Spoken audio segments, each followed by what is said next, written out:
Hello दोस्तों, welcome to civil मंत्रा। मैं हूं अनुपम। आज दोस्तों हम बात करेंगे फंडामेंटल ऑफ मैकेनिकल इंजीनियरिंग के बारे में। ये हमारा दोस्तों है यूनिक सीरीज, जहां हम बात कर रहे हैं बीटेक फर्स्ट ईयर का। कॉमन सब्जेक्ट है दोस्तों ऑल ब्रांच के लिए। तो बात करते हैं दोस्तों फंडामेंटल ऑफ मैकेनिकल इंजीनियरिंग में। आज हम बात करेंगे यूनिट 3 के बारे में। इसके पहले दोस्तों ऑलरेडी मैंने यूनिट 1 को और 2 को डिस्कस कर दिया है। जो हमारा यूनिट 3 है वो है introduction to refrigeration and air conditioning. यहाँ पे बात करेंगे हम रेफ्रिजरेशन के बारे में और एयर कंडीशनिंग के बारे में कि हमारा क्या होता है, रेफ्रिजरेशन सिस्टम क्या होता है। तो दोस्तों वीडियो को स्टार्ट करने से पहले आपसे रिक्वेस्ट है, अगर आप चैनल पे नए हैं तो चैनल को जरूर सब्सक्राइब कर लें। यहाँ पे दोस्तों हम पहला बात करेंगे जो हमारे इंपॉर्टेंट टॉपिक होंगे। बात करेंगे construction and working of domestic refrigerator कि हमारा जो डोमेस्टिक रेफ्रिजरेटर होता है उसका वर्किंग प्रोसेस क्या होता है और उसका कंस्ट्रक्शन किस तरीके से होता है। नेक्स्ट हमारा इंपॉर्टेंट टॉपिक होगा वेपर कंप्रेशन रेफ्रिजरेशन सिस्टम, जो आपके एग्जाम पॉइंट ऑफ व्यू से दोस्तों क्या है, बहुत ही इंपॉर्टेंट है, अक्सर एग्जाम में पूछा जाता है। नेक्स्ट हमारा टॉपिक होगा हीट पंप क्या है, रेफ्रिजरेटर क्या है, इसकी डिफिनीशन क्या होती है और इसका सीओपी किस तरीके से फाइंड होता है। नेक्स्ट हमारा इंपॉर्टेंट टॉपिक है साइकोमेट्रिक क्या होते हैं और साइकोमेट्रिक टर्म के बारे में। और नेक्स्ट हमारा जो यूनिट 3 का लास्ट टॉपिक होगा वो होगा sketch and explain working of window air conditioning system कि हमारा जो विंडो एयर कंडीशनिंग सिस्टम होता है वो किस तरीके से वर्क करता है, उसका वर्किंग साइकिल क्या होता है। ये सारी चीजें हम दोस्तों डिटेल से डिस्कस करेंगे। तो दोस्तों चैनल को जरूर सब्सक्राइब कर लें आप। इस पे आपको दोस्तों मैकेनिकल के जितने भी इंपॉर्टेंट टॉपिक हैं, वो चाहे फर्स्ट ईयर के हो, सेकंड ईयर हो, थर्ड ईयर है, सबको आपको यहाँ पे मिल जाएगा। तो आइए दोस्तों स्टार्ट करते हैं हम अपने वीडियो को। बात करेंगे डोमेस्टिक रेफ्रिजरेटर के बारे में कि हमारा जो डोमेस्टिक रेफ्रिजरेटर होता है जिसे हम फ्रिज कहते हैं, जो हम यूज करते हैं, वो किस प्रिंसिपल पे काम करता है, उसका मेन वर्क क्या होता है, उसके कंपोनेंट क्या होते हैं और किस तरीके से वर्किंग साइकिल उसका चलता है, उसके बारे में हम डिटेल से बात करेंगे। तो आइए दोस्तों स्टार्ट करते हैं। जैसा कि आपको पता है जो हमारा डोमेस्टिक रेफ्रिजरेटर होता है उसका प्रिंसिपल क्या होता है, वह वेपर कंप्रेशन रेफ्रिजरेशन सिस्टम पे वर्क करता है। अब आपको ये अगर नहीं पता है कि वेपर कंप्रेशन रेफ्रिजरेशन सिस्टम क्या होता है तो इसके ऊपर दोस्तों ऑलरेडी मैंने वीडियो बनाया हुआ है, डिस्क्रिप्शन में आप देखिएगा तो आप डिटेल से देख सकते हैं कि वेपर कंप्रेशन रेफ्रिजरेशन सिस्टम हमारे किस तरीके से वर्क करता है, इसकी साइकिल क्या होती है। आपको पता है कि जो हमारे डोमेस्टिक रेफ्रिजरेटर होते हैं, जो हम घरों में फ्रिज है जिसे हम यूज करते हैं, उसको हम किस लिए यूज करते हैं, प्रिजर्व करने के लिए, मिल्क को, एग्स को, फ्रूट को, कोल्ड ड्रिंक मतलब ठंडा पानी करने के लिए या ड्रिंकिंग वाटर के लिए हम क्या करते हैं, डोमेस्टिक रेफ्रिजरेटर का यूज करते हैं। अब बात करते हैं इसके कौन कौन से बेसिक कंपोनेंट होते हैं किसके, डोमेस्टिक रेफ्रिजरेटर के। तो इसके कंपोनेंट चार दोस्तों मेन कंपोनेंट होते हैं। पहला हमारा कंपोनेंट होता है कंप्रेसर, सेकेंड हमारा होता है कंडेंसर, थर्ड हमारा है एक्सपेंशन वाल्व और फोर्थ हमारा होता है इवेपोरेटर कॉइल। यानी ये चार कंपोनेंट होते हैं जो डोमेस्टिक रेफ्रिजरेटर में मेन इंपॉर्टेंट रोल प्ले करते हैं। तो वीडियो को स्टार्ट आगे बढ़ाने से पहले दोस्तों आपसे रिक्वेस्ट है, अगर आप चैनल पे नए हैं तो चैनल को जरूर सब्सक्राइब कर लें। अब बात करते हैं इसकी वर्किंग साइकिल के बारे में, किस तरह इसका अरेंजमेंट होता है। तो ये दोस्तों क्या होता है, कंप्रेसर होता है, जो होता है क्या एक मोटर से कनेक्ट होता है। इसके बाद ये हमारा क्या है, कंडेंसर है। नेक्स्ट हमारा इसके बाद एक्सपेंशन वाल्व होती है और ये हमारा इवेपोरेटर होता है। यानी इस तरीके से हमारा जो पूरा चार कंपोनेंट होते हैं इस तरीके से क्या होते हैं, एक दूसरे से अटैच होते हैं। अब बात करते हैं इसके वर्किंग प्रोसेस के बारे में। तो ये हमारा दोस्तों क्या होता है, कंप्रेसर होता है और जो कंप्रेसर होता है वह एक मोटर से कनेक्ट होता है।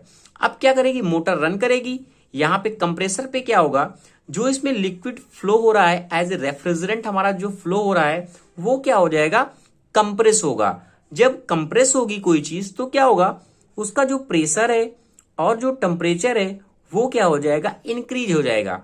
तो कंप्रेसर क्या करता है, जो रेफ्रिजरेंट इसमें हम यूज करते हैं उसको क्या करता है, उसके प्रेशर को और टेम्परेचर को क्या कर देता है, इंक्रीज कर देता है।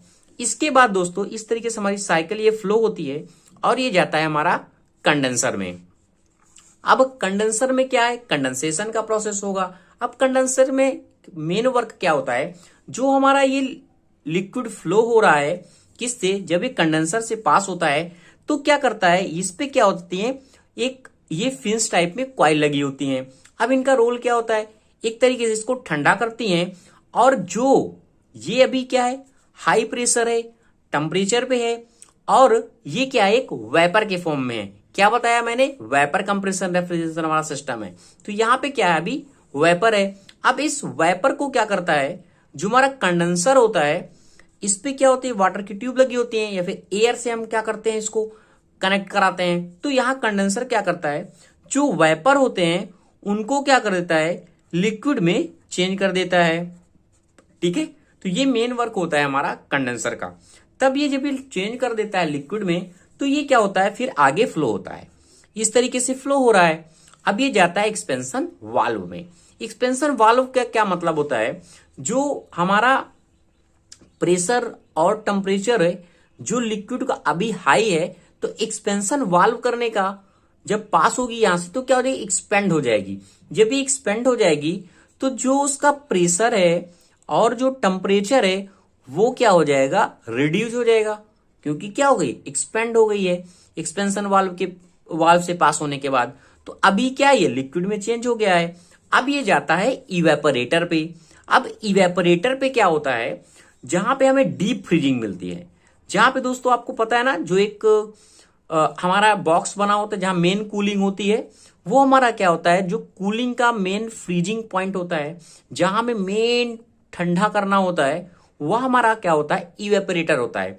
अगर आपसे पूछा जाता है तो कौन सा वो पार्ट होता है जहां कूलिंग मतलब हमें मिलती है रेफ्रिजरेटर पे, तो वो क्या होता है, इवेपोरेटर होता है। तो अब देखो यहां से क्या हुआ था, प्रेशर भी डाउन हो गया था, इसका टेम्परेचर भी डाउन हो गया था, यानी इसका कोल्ड स्टेज पे आ चुका है, क्योंकि प्रेशर डाउन, टेम्परेचर डाउन। अब ये क्या हो चुका है, ठंडा हो चुका है। अब ये क्या होता है, यहां से इवेपोरेटर से पास होता है। ठीक है, जब ये इवेपोरेटर से पास होता है तो होता क्या है, ये जो सराउंडिंग की हीट होती है उसको कलेक्ट कर लेता है, और जो अभी ये लिक्विड फॉर्म में है, अगेन क्या होता है, वेपर में चेंज हो जाता है इवेपोरेटर पे, क्योंकि हमें क्या करना है, ठंडा पैदा करना है। जब ठंडा किस तरीके से होगा, जब सराउंडिंग की हीट को लेगा, तो यहां से क्या होता है, सराउंडिंग की हीट को ले लेता है, और क्या करता है, यहां पे कूलिंग प्रोवाइड करता है। अब ये क्या होता है, फिर अगेन ये जो लिक्विड है वो क्या हो जाता है, वेपर पे चेंज हो जाता है, क्योंकि इवेपोरेटर का मेन वर्क क्या होता है, जो लिक्विड होते हैं, क्या लिक्विड होते हैं, उनको क्या करता है, वेपर पे चेंज कर देता है। तो क्या हो जाता है, यहाँ वेपर पे चेंज हो जाते हैं। जब वेपर पे चेंज होने के बाद फिर ये कंप्रेसर पे जाता है। फिर इसी तरीके से सेम साइकिल दोस्तों वर्क करती है डोमेस्टिक रेफ्रिजरेटर की। तो आपको समझ में आ गया होगा कि डोमेस्टिक रेफ्रिजरेटर हमारा क्या होता है, इसके प्रिंसिपल क्या होते हैं, इसके कंपोनेंट क्या होते हैं, और ये किस तरीके से साइकिल वर्क करता है वेपर कंप्रेशन रेफ्रिजरेशन सिस्टम की। तो हम आज इसमें देखेंगे इसके मेन कंपोनेंट क्या होते हैं और यह इसका प्रोसेस क्या होता है कि वेपर कंप्रेशन साइकिल हमारी कैसी वर्क करती है। तो आइए हम देखते हैं। इसका सबसे पहले हम देखते हैं कि वेपर कंप्रेशन रेफ्रिजरेशन सिस्टम नाम क्यों दिया गया है। इसमें हम यूज़ करते हैं वेपर का। वेपर के लिए अमोनिया है, SO2, CO2, CH3, Cl हम यूज़ कर सकते हैं। और कंप्रेशन जो हमारी वेपर होती है उसे हम कंप्रेस करने के लिए यूज़ करते हैं कंप्रेशन का, और जिस वेपर को हमें ठंडा करना होता है इसीलिए नाम दिया गया है वेपर कंप्रेशन रेफ्रिजरेशन सिस्टम। इसमें हमारे मेन कंपोनेंट क्या होते हैं, compressor, condenser, expansion valve and evaporator. आइए हम देखते हैं कि कंप्रेसर, कंडेंसर, एक्सपेंशन वाल्व और इवेपोरेटर प्रोसेस कैसे करते हैं और इसका साइकिल क्या होता है। तो आइए हम देखते हैं। यह हमारा एक साइकिल बना हुआ है सिस्टम जैसे वर्क करता है। यह हमारा कंप्रेसर है, यह कंडेंसर, यह एक्सपेंशन वाल्व, यह इवेपोरेटर। तो आइए देखते हैं क्या होता है और कैसे वर्क करता है। ये हमारा कंप्रेसर में क्या होता है कि जो लो प्रेशर वेपर हमारी जब हमारी कंप्रेसर में इंटर करती है तो कंप्रेसर क्या करता है, उसको कंप्रेस करता है। जब कंप्रेस करेगा तो इसमें क्या होता है, इसका प्रेशर और टेम्परेचर वेपर का इंक्रीज करता है और वह हाई प्रेशर टेम्परेचर वेपर बन जाती है। तो जब यह high pressure temperature vapour inter करती है कंडेंसर में, तो कंडेंसर का वर्क क्या होता है, जो हाई प्रेशर वेपर रहती है कंडेंसर उसे चेंज कर देता है लिक्विड में। कंडेंसर एज ए रिक्वायरमेंट हमारा रिलेटेड वाटर और एयर दोनों हो सकता है। लेकिन कंडेंसर का मेन वर्क हमारा ये होता है, ये कंडेंस करके जो वेपर होती है उसे लिक्विड फॉर्म में चेंज कर देता है। तो अभी हमारी ये हाई प्रेशर टेम्परेचर पे ही वर्क कर रहा है। तो हाई प्रेशर हमारा लिक्विड यहाँ से निकलता है और जाता है एक्सपेंशन वाल्व पे, इसको हम लोग थ्रॉटल वाल्व भी कहते हैं। तो एक्सपेंशन वाल्व में हमारी इस तरीके से बनी होती है कि जो हाई प्रेशर लिक्विड हमारे रहते हैं वो एक्सपेंड करते हैं। जब कोई एक्सपेंड करती है तो उसका प्रेशर और टेम्परेचर क्या होता है, रिड्यूस हो जाता है। तो यहाँ से हमें जो मिलता है वह हमारा हो जाता है वेपर प्लस लिक्विड रिफ्रिजरेंट, क्योंकि कोई भी जो हमारा रिलेटेड एक पूरी तरीके से वेपर नहीं हो सकता या लिक्विड में, तो इसलिए इसमें हमारा जो हमें मिलता है वह हमारा मिलता है वेपर प्लस लिक्विड रिफ्रिजरेंट फॉर्म में रहता है और एक्सपेंशन वाल्व से लो प्रेशर टेम्परेचर में चेंज कर देती है। फिर यह हमारा जाता है इवेपरेटर में। इवेपरेटर का यहाँ मेन फंक्शन क्या होता है, यह कह सकते हैं हम, ये हमारे कूलिंग इफेक्ट है या फिर कूलिंग एरिया है, जैसे रेफ्रिजरेंट एरिया प्रकार से हम कह सकते हैं, जिसे हमें ठंडा करना होता है। तो ये भी हमारा वेपर प्लस लिक्विड रेफ्रिजरेंट इसमें जाता है, तो हमारे क्या होते हैं, जो लिक्विड रहते हैं वो पूरी तरीके से वेपर में चेंज हो जाते हैं और वह लो वेपर प्रेशर अगेन कंप्रेसर पे जाता है और यह हमारा एक ठंडा हमें प्राप्त होता है, जिस पार्ट को हमें ठंडा करना होता है। ऐसे हमारा वर्क करता है refrigeration vapour compression cycle. Thank you watching this video. हमारा हीट पंप हमारा क्या होता है, इस वीडियो में बात करेंगे हीट पंप के बारे में और रेफ्रिजरेटर के बारे में, फिर आगे यूनिट को डिस्कस करेंगे। ओके, बात करते हैं हीट पंप के बारे में। पहले हीट पंप का हम जान लेते हैं जनरली यूज क्या होता है। अगर आपको यूज समझ में आ गया तो आपको समझ में आ जाएगा इसकी वर्किंग प्रोसेस क्या होता है। अगर देखो किसी भी रूम को, सपोज दैट हमारा ये रूम है, अगर इस रूम को हमें हीट करना है ना, हीट करना है, हीट रखना है, तो हम क्या करते हैं, हीट पंप का यूज करते हैं। अब इसको हीट रखना है तो क्या करेगा, इसको बाहर से हीट तो चाहिए ना, कोल्ड से हीट लेगा, लोअर टेम्परेचर से हीट को क्या करेगा, अपनी तरफ लेगा। अब जब अपनी तरफ लेगा तो ऐसे तो हो नहीं जाएगी, यहाँ का क्या होगा, कोई इंजन वर्क करेगा। जब इंजन वर्क करेगा तो इसको क्या करेगा, हीट को सप्लाई करेगा, और जब हीट सप्लाई करेगा तो हमारा हाई टेम्परेचर क्या होगा, जिस चीज को हमें हीट रखना है वो कंटिन्यू हीट होगा। ये इसका कॉन्सेप्ट होता है। अब देखो ये वर्क कैसे करता है देखते हैं, ठीक है। एक चीज और जान लो, जो हमारा हीट पंप होता है वो as a reversible heat engine होता है। क्या होता है, रिवर्स्ड होता है, रिवर्स हीट इंजन कहलाता है, ठीक है। तो हम हीट पंप को ना एक रिवर्स हीट इंजन भी कह सकते हैं, ठीक है, हीट इंजन भी कह सकते हैं, ठीक है। अब देखो ये हीट पंप का कैसे वर्क करता है, इसकी सीओपी क्या निकलती है, यही हमारे एग्जाम में पूछा जाता है और यही इसी के बारे में क्या करते हैं, डिस्कस करते हैं। ये हमारा क्या हीट पंप है, मैंने मान लिया दोस्तों हमारा ये क्या है, एचपीए हीट पंप है। हमारा रिजर्वायर होता है, 2 रिजर्वायर होंगे। एक रिजर्वायर मैंने मान लिया ये हमारा हाई टेम्परेचर है, ये हमारा क्या हाई टेम्परेचर, जो हाई टेम्परेचर इसका क्या है T1 है, और एक लो रिजर्वायर है, देखना दोस्तों ये आपको दिख रहा होगा, ये एक हमारा लो रिजर्वायर है, दिस इज द T2। ये कितना है, लो रिजर्वायर टेम्परेचर है। अब देखो हमें सपोज ये हमारा रूम है, इस रूम को हमें क्या करना है, हीट रखना है प्रॉपर, ठीक है। मैंने मान लिया हमारा T1 क्या ग्रेटर है T2 से, ओके। अब क्या करना है, हमें इस रूम को हीट करना है। जब इस रूम को हीट करना है तो ये जो HP है ना, यानी हीट पंप है, क्या करेगा, बाहर से हीट लेगा लो टेम्परेचर से। जब ये लो टेम्परेचर से हीट लेगा तो लो टेम्परेचर से दोस्तों Q2 अमाउंट ऑफ हीट लिया। अब लो टेम्परेचर से हाई टेम्परेचर तो हीट ट्रांसफर नहीं करती, क्या करती है, हाई टेम्परेचर से लो टेम्परेचर ट्रांसफर करती है। अब क्या करना पड़ेगा ना, यहाँ में क्या करना पड़ेगा, एक्सटर्नल वर्क डन करना पड़ेगा।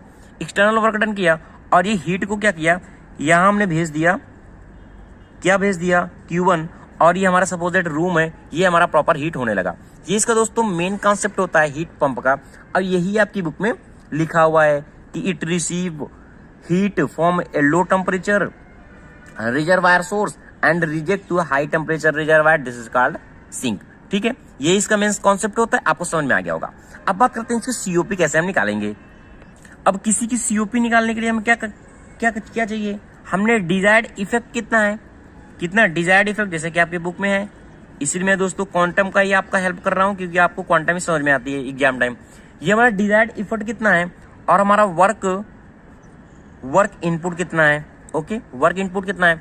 अब डिजायर्ड इफेक्ट हमें कितना मिल रहा है, अगर हम डिजायर्ड इफेक्ट की बात करें तो हमें कितना है, ये हमारा दिस इज Q1, क्योंकि हमारी सीओपी क्या है Q1 अपन W, तो हमारा Q यहाँ क्या है, Q1 है, और वर्क इनपुट यानी वर्क इनपुट हम कितना दे रहे हैं, हमने W यहाँ वर्क किया, अभी Q2 वर्क किया, तो इस तरीके से हमारा कितना हो गया, जो हमारा पूरा W की वैल्यू हमारी कितनी निकल के आएगी यहाँ, Q1 माइनस Q2 तो निकल के आएगी ना, सॉरी Q1 माइनस Q2। तो इस तरीके से हमारा COP यहाँ कितना हो जाएगा, Q1 माइनस Q2। ये किसका COP है, COP हीट पंप का। ठीक है, ये आपको समझ में आ गया होगा यहाँ तक। क्योंकि दोस्तों ये हमारी हॉट बॉडी, हमें हॉट बॉडी करना है, हमारा कितना हीट दे रहा है, Q1 तो दे रहा है ना, तो इसलिए डिजायर्ड इफेक्ट हमारा कितना, Q1, और वर्क इनपुट हमारा कितना हो जाएगा, वर्क हमें क्या कर रहा है, ये भी वर्क कर रहा है, ये वर्क कर रहा है, तो टोटल वर्क अगर हम देखिए कितना हमारा हो रहा है, Q1 माइनस Q2, ये हमारा हो गया हीट पंप का COP। इस तरीके से हमें क्या करना है, इसको डिफाइन करना है। अब बात करते हैं हम रेफ्रिजरेटर के बारे में। जो हमारा दोस्तों रेफ्रिजरेटर होता है ना, वो भी एज ही हमारा क्या होता है, हीट पंप ही होता है। क्या होता है, हीट पंप होता है। अब बात करते हैं इसकी वर्किंग प्रोसेस कैसी होती है, वो ये भी हमारा क्या एक तरीके का रिवर्स हीट इंजन है। ठीक है, अब देखो हमें क्या करना होता है, हम रेफ्रिजरेटर में क्या करते हैं, जो भी हमारा फ्रिज होता है उसको क्या करते हैं, हम कोल्ड करते हैं। वो भी कोल्ड किस तरीके से होगी, जब इसमें हीट हमारी निकल जाएगी। हीट तो ऐसे निकलेगी नहीं, हमें क्या करना पड़ेगा, एक कुछ लगाना पड़ेगा ना, जो हम लगाते हैं रेफ्रिजरेटर। हमने यहाँ रेफ्रिजरेटर लगाया, अब ये कोल्ड से ट्रांसफर हो रही है, तो हम क्या करेंगे, यहाँ वर्क डन करेंगे। अब हमारी फी क्या होगी, हाई टेम्परेचर पे ट्रांसफर हो जाएगी। समझ में नहीं आया, अब देखो समझ में आएगा। हमने मान लिया 2 रिजर्वायर है, ये हमारा 2 रिजर्वायर है। एक रिजर्वायर हाई टेम्परेचर का है, हमारा हाई टेम्परेचर का है, दिस इज द T1। एक रिजर्वायर हमारा क्या है, लो टेम्परेचर का है, this is the T2। Okay, ये हमारा क्या रेफ्रिजरेटर है, दिस इज द रेफ्रिजरेटर। हमने क्या किया, अब देखो सपोज दैट हमने इस बॉडी को हमें क्या करना है ना, ठंडा करके रखना है। मैंने मान लिया इस बॉडी को हमें ठंडा करके रखना है। अब ये बॉडी क्या है, इस बॉडी को जब हमें ठंडा करके रखना है तो हमें क्या करना पड़ेगा, यहाँ से हीट लेनी पड़ेगी। मैंने हीट क्या किया, यहाँ से ले लिया, लो भाई ले लिया। अब ये लो टेम्परेचर है, कितना, ये लो टेम्परेचर है, ये हमारा क्या हाई टेम्परेचर है। अब लो टेम्परेचर तो हाई टेम्परेचर तो हीट ट्रांसफर नहीं होगी, क्या करना पड़ेगा, वर्क डन करना पड़ेगा। इसमें हमने क्या किया, वर्क डन करना किया। जब इस वर्क डन को किया, हमने हीट को क्या किया, निकाल दिया यहाँ से, Q1 हीट अमाउंट ऑफ हमने निकाल दी, तो हमारा क्या हो गया, एज ए रेफ्रिजरेटर ये हमारा क्या करना पड़ा, वर्क करना पड़ेगा। तो इस तरीके से हमारा रेफ्रिजरेटर हमारा वर्क करता है। अब बात करते हैं इसको COP के बारे में। COP हमारा क्या है, डिजायर्ड इफेक्ट। डिजायर्ड इफेक्ट हमारा कितना है, वर्क इनपुट। डिजायर्ड इफेक्ट कितना है हमारा, Q2 है, क्योंकि यही तो हमें करना है ना, इस बॉडी को हमें क्या करना है, ठंडा रखना है। और हमारा क्या हो गया, W हो गया। ठीक है, अब W हमारा कितना निकल के आएगा, दिस इज द Q2, और ये हमारा कितना हो जाएगा, Q1 माइनस Q2। ये हमारा हो गया COP ऑफ रेफ्रिजरेटर का। ओके दोस्तों, तो आपको आशा करता हूं ये आपको समझ में आ गया होगा कि हीट पंप क्या होता है, हमारा रेफ्रिजरेटर क्या होता है। Psychometry. Psychometry is the branch of science which deal with the study of property of dry air and water vapor in the atmospheric air। तो साइकोमेट्रिक हमारी एक ब्रांच है साइंस की, जिसमें हम स्टडी करते हैं कि dry air and water vapour की इसका क्या परसेंटेज होना चाहिए और कितना होना चाहिए इन एटमॉस्फेरिक एयर में। ठीक, और इसके कुछ मेन पॉइंट हैं, आइए देखते हैं। पहले हम बात करते हैं ड्राई एयर कि हमारी ड्राई एयर क्या होती है। ड्राई एयर हमारी क्या होती है, जिसमें वेपर की कंटेंट, वाटर वेपर के कंटेंट ना हो, वह हमारी कहलाती है ड्राई एयर।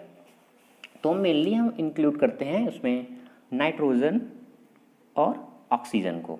ठीक, अब हम नेक्स्ट पॉइंट देखते हैं मॉइस्ट एयर कि हमारी मॉइस्ट एयर क्या होती है। मॉइस्ट एयर में हमारा क्या होता है, जो वाटर होता है, water vapour plus dry air के कंटेंट मिक्स होते हैं, तो वह हमारी कहलाती है मॉइस्ट एयर। देन नेक्स्ट हमारा पॉइंट है ह्यूमिडिटी। ह्यूमिडिटी हमारी क्या होती है, तो जो हमारे वाटर वेपर होते हैं उसमें एयर प्रेजेंट होती है, वह हमारी कहलाती है ह्यूमिडिटी। तुम कह सकते हैं कि द वाटर वेपर प्रेजेंट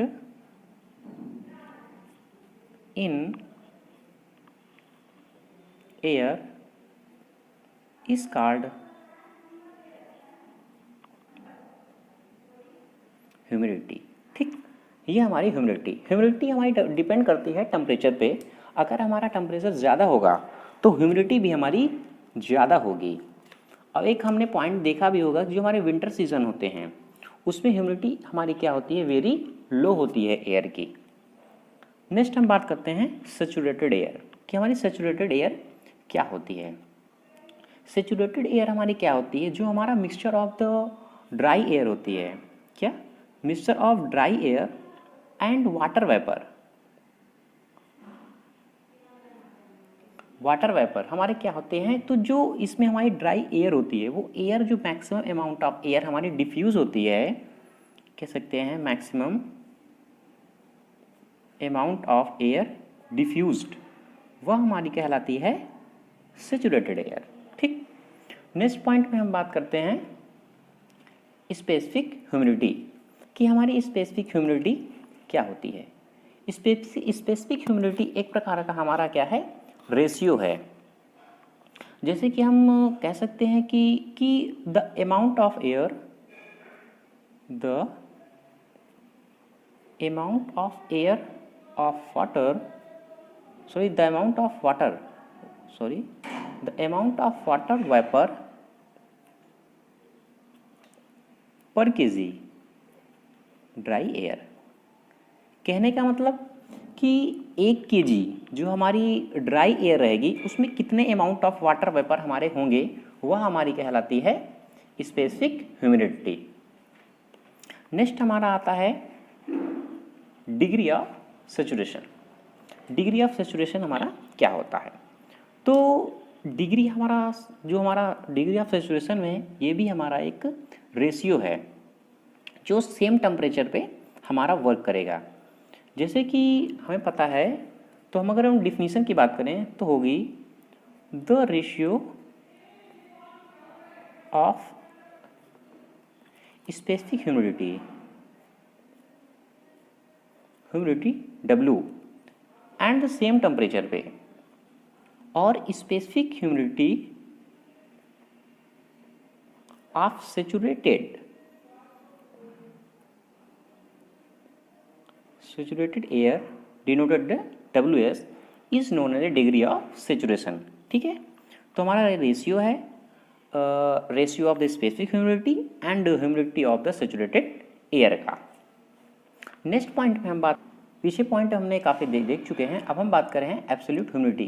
तो एब्सोल्यूट ह्यूमिडिटी क्या होती है कि the amount of water vapour in kg पर metre cube of dry air. इसमें क्या होता है कि जो हम इसे वैल्यू में हम इंक्लूड करते हैं कि जो हमारी वाटर वेपर होगी वो जो एक ड्राई एयर में कितनी वाटर वेपर प्रेजेंट होगी इन वैल्यूम कंडीशन में, तो वह हमारी कहलाती है एब्सोल्यूट ह्यूमिडिटी। अब हम बात करते हैं DBT। DBT होती है हमारी ड्राई बल्ब टेम्परेचर।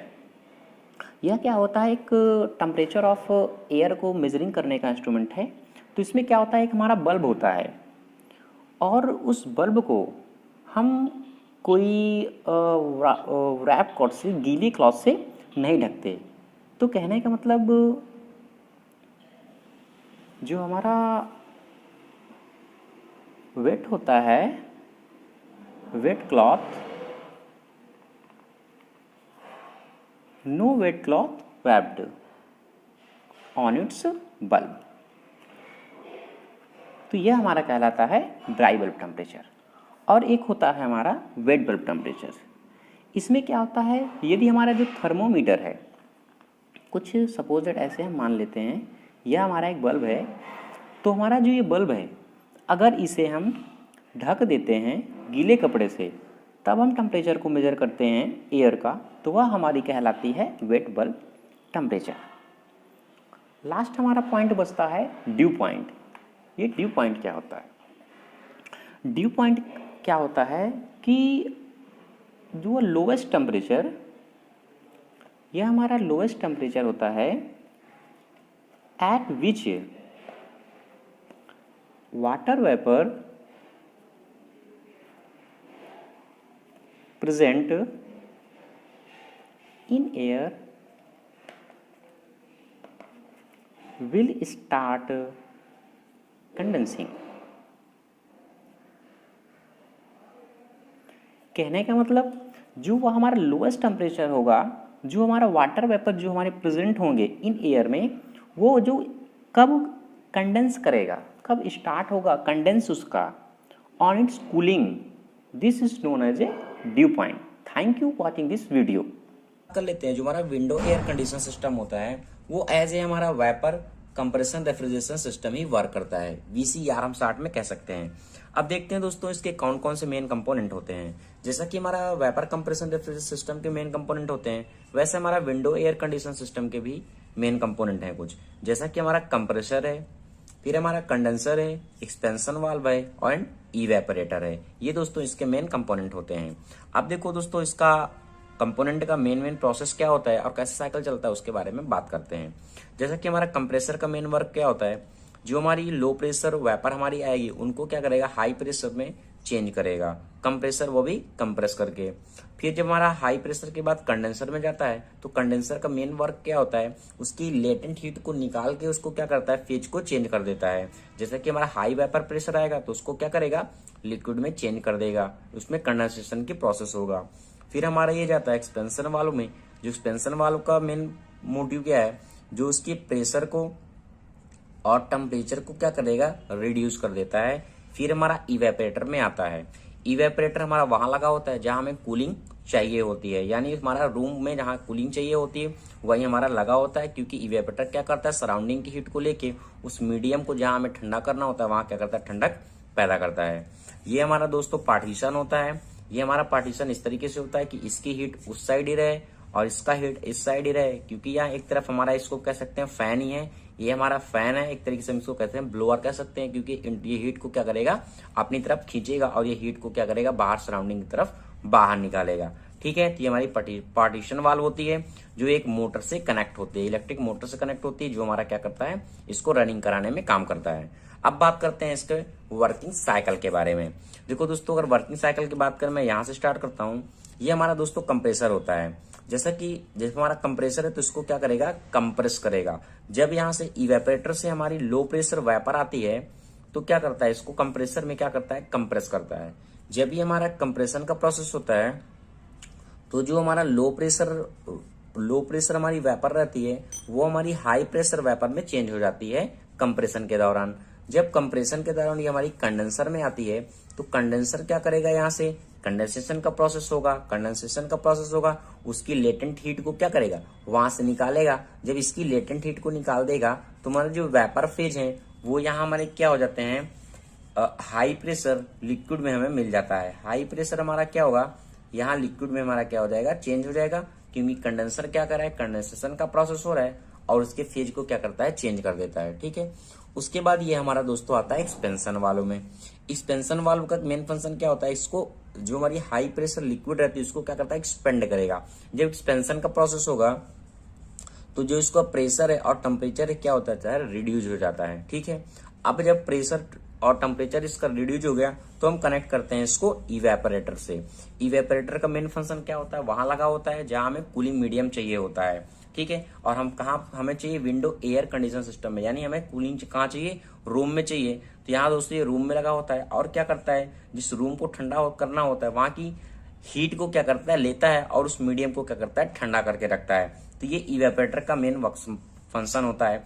जब वहां की हीट को लेगा तो ये जो हमारे लिक्विड फॉर्म में रहता है, अभी हमारा क्या है, ये लिक्विड फॉर्म में है, लिक्विड फॉर्म में है, प्रेशर और टेम्परेचर इसका, फिर तो क्या हो जाता है इसका, ये इवेपोरेटर के दौरान क्या होता है, इसका फेज चेंज हो जाता है और ये हमारा वेपर में कन्वर्ट हो जाता है, वो भी कैसा, लो वेपर प्रेशर में। ठीक है, यहां तक आपको समझ में आ गया होगा कि हमारा साइकिल कैसे वर्क करता है। इसके बाद दोस्तों ये हमारी पार्टीशन वाल्व होती है, एक तरीके से पार्टीशन वाल्व होती है एडियाबेटिक, कि उसकी हीट को एक दूसरे से मिक्सअप ना करे। तो ये हमारा मोटर से कनेक्ट होता है, तो ये हमारा लगा होता है दोस्तों, एक तरीके से हमारा ब्लोअर का काम करता है। ब्लोअर का काम कैसे करता है, इसको क्या करना है, हमें ठंडा करना है, तो ये क्या करेगा, हीट को लेगा।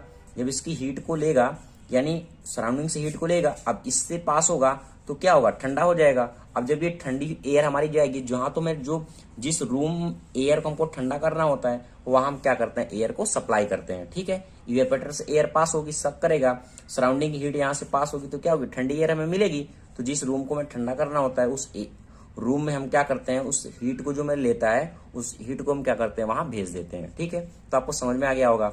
अब इस फैन का यूज क्या होता है, जो हमारा कंडेंसर रहता है, यहाँ जो कंडेंसर रहता है इसकी हीट को, लेटेंट हीट को बाहर करने के लिए, ठंडा करने के लिए ये क्या करता है, जो गर्म एयर होती है उसकी गर्म एयर होगी क्योंकि यहाँ वेपर है, यहाँ लिक्विड है, फेज चेंज होगा। तो क्या होगा, इसकी जो एयर होती है, फैन जो एयर करता है इसको कंटिन्यू एयर देता है, और जो भी कंडेंसेशन के दौरान जो एयर होती है आउट होती है उसको क्या करता है, बाहर स्टैक कर देता है, जो हाई टेम्परेचर की एयर हमारी होती है। तो इस तरीके से दोस्तों विंडो एयर कंडीशन सिस्टम हमारा वर्क करता है। Thank you watching this video दोस्तों। अगर आपको वीडियो अच्छा लगा है तो प्लीज चैनल को लाइक करें, शेयर करें और कमेंट करें।